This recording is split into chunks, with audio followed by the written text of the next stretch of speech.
2014 Maserati Grand Cabriolet and/or Gran Turismo.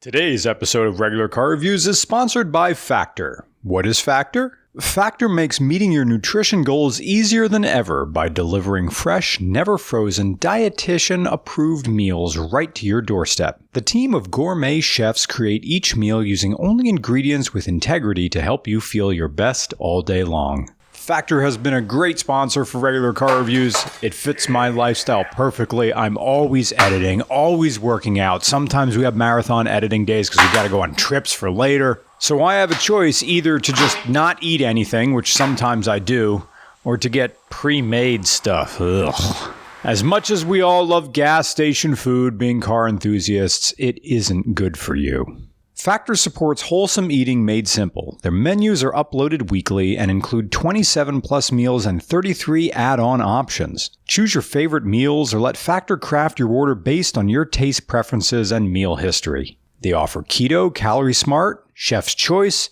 vegan plus, veggie options, which include seafood, meat, and plant-based meals. Every time you see me eating these on camera, it's chef's choice. Give it to me. Whatever you're in the mood for, I'll eat it. Your meal is delivered fresh, never frozen to your door. Just heat, eat, and enjoy. Factor meals can be heated in the oven or microwaved in minutes. Head to factor75.com or click the link below and use code REGULAR50 to get 50% off your first Factor box. Once again, head to factor75.com or click the link below and use code REGULAR50 to get 50% off your first Factor box. Guess what, boys? Time to take those tops off and accessorize. Ah. There you go. I need a different watch to go with the gloves. Is that a Maserati watch? No, it's Tag Heuer. My wife got it for me from my chemotherapy. Nice. It's a Golf. It's their Golf Formula 1. Now I'm ready. Yes. What time is it? It's time for LGBT Make Way for Me.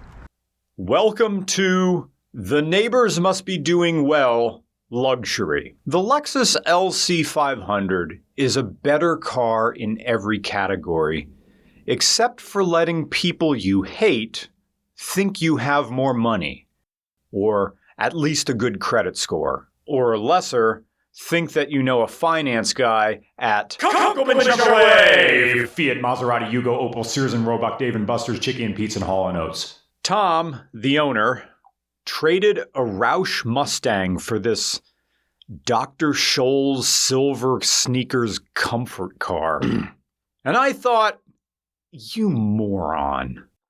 The resale value of a Roush is house payment huge.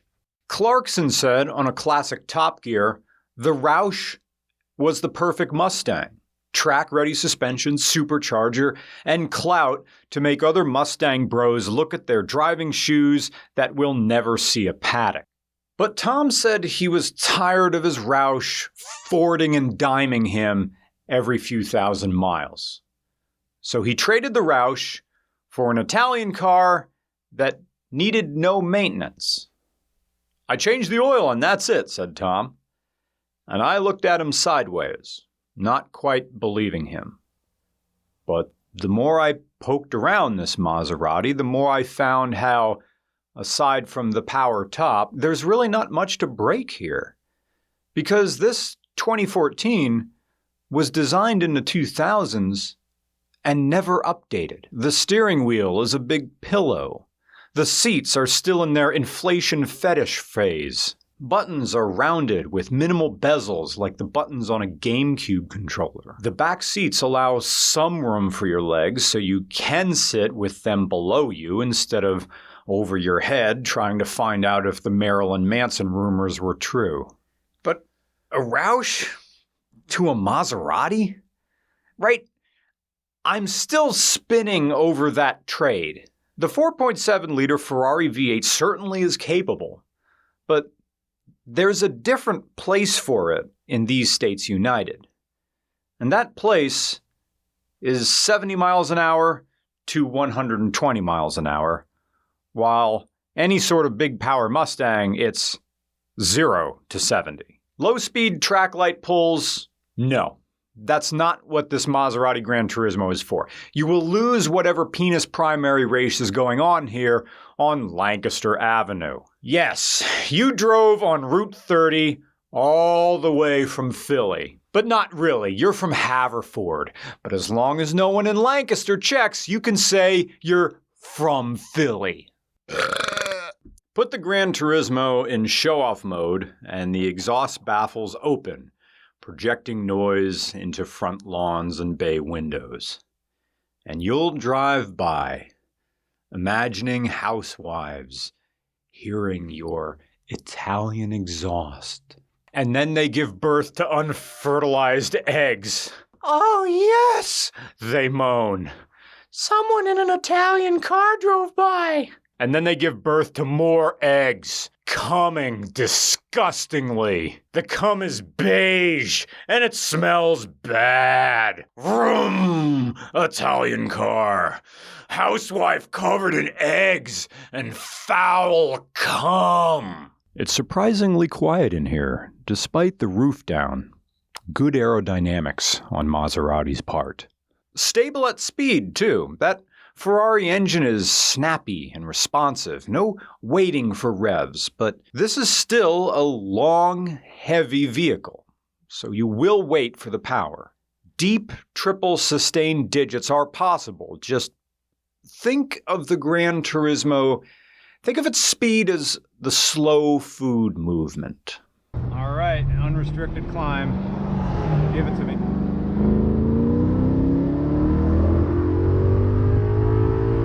There, climbs at the end of it. Oh, I'm already there. You are right. Even in sport mode, you don't feel the speed. It's just a steady surge. It's okay. fast. Yeah. This does not feel like I'm going. I was just going 60. It did not feel like 60. That long wheelbase. This is haven't left third gear. No, Just yeah.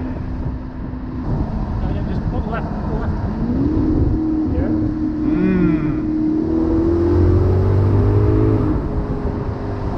But okay, it doesn't do fake crackles. No. Okay.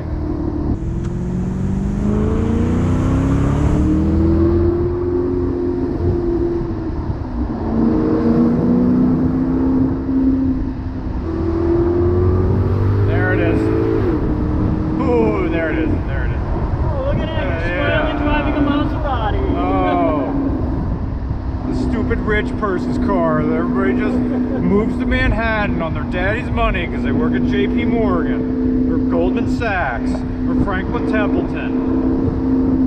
And yet, yeah. You're starting to see why I got rid of a Mustang for this? Yeah. Maserati Gran Turismo, the last gasp of 04 Rich. Have you heard about 04 Rich? Let's talk about this phenomenon. It's part of the new nostalgia, connected to nostalgia. 04 Rich. It's that special brand of performative wealth that was all the rage from 2004 till about 2009. Or really, we really mean in the whole 2000s. It's just 04 Rich sounds nice. It's Iraq War Part 2. Bush is reelected. You know what? Let's forget all of this. Let's forget about world politics and just focus on ourselves, or rather the outward projection of ourselves. It's an attitude where looking like you have money becomes more important than having it. It's 24-inch chrome rims with spinners, underglow light, limo black tinted windows on a Volkswagen Passat.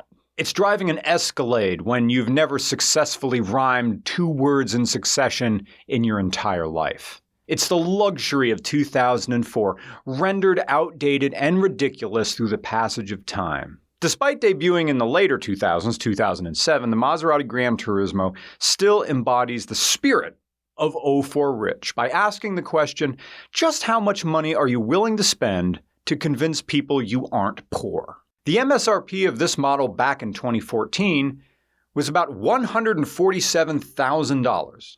Now today in 2023, Tom told us he bought this car used for 50 grand, which is kind of a deal if you consider this also came with a 2-year certified pre-owned unlimited mile warranty. But for that original MSRP, that price is steeper than the hole Elon keeps digging for himself.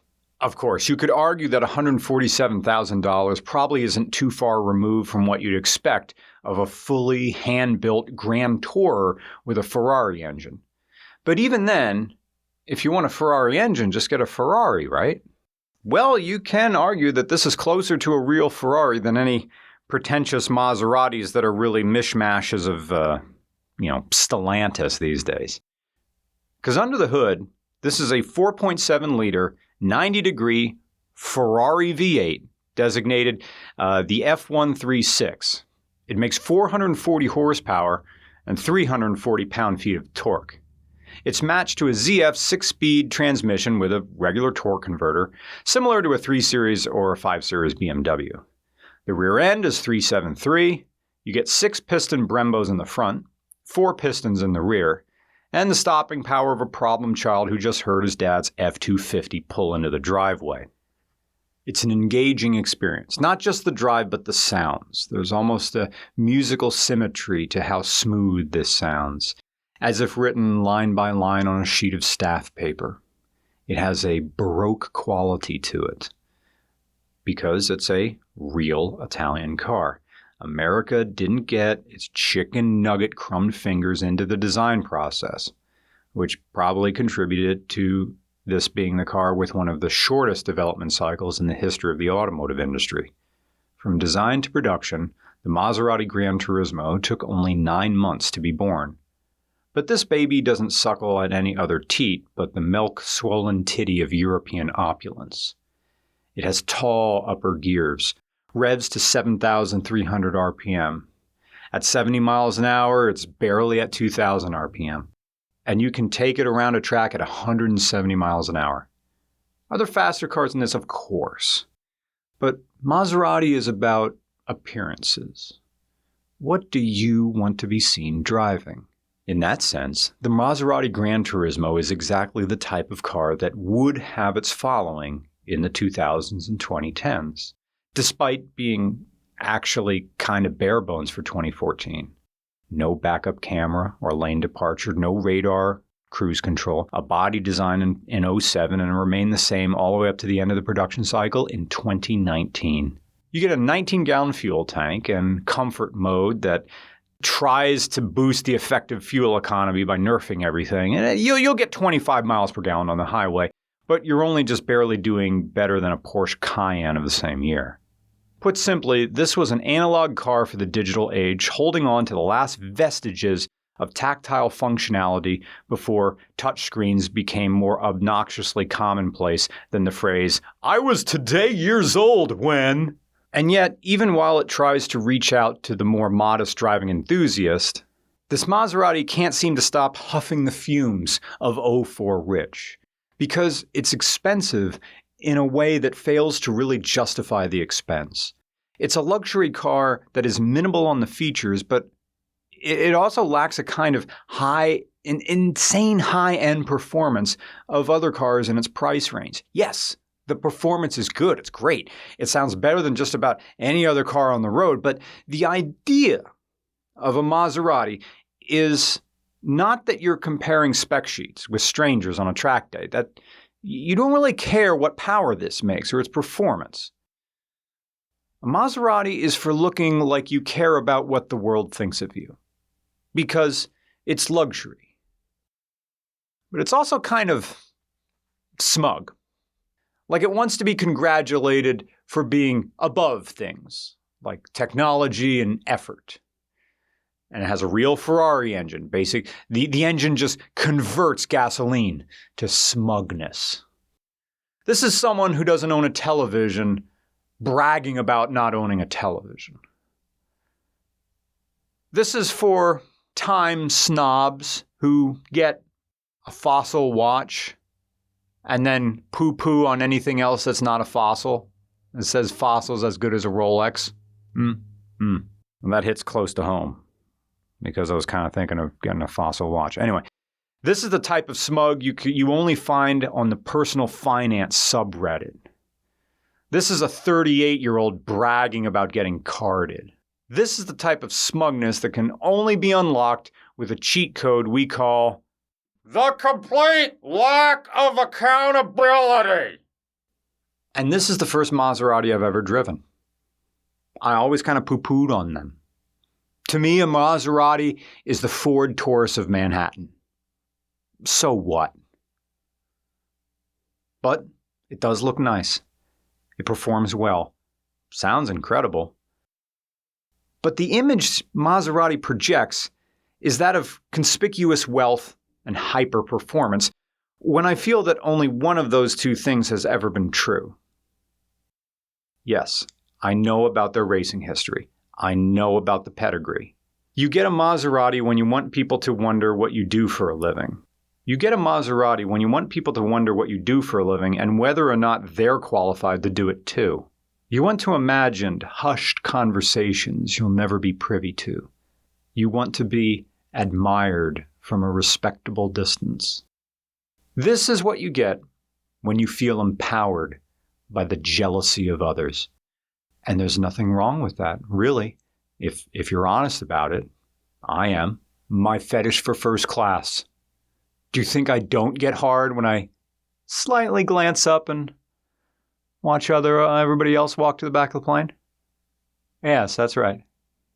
I'm up here. That's right. That little gay kid you made fun of and called names. Well, guess what? I'm up here now. And you? Enjoy the sound of the engines back there. You like the watch? Fossil. Yeah. These sins feed into each other. But the name Maserati does a lot of the heavy lifting. Sure, some would make the argument that, it's because Maserati has built up this brand equity from being one of the best luxury brands in the world. Why, I do have a radish up my rectum at this very moment, yes.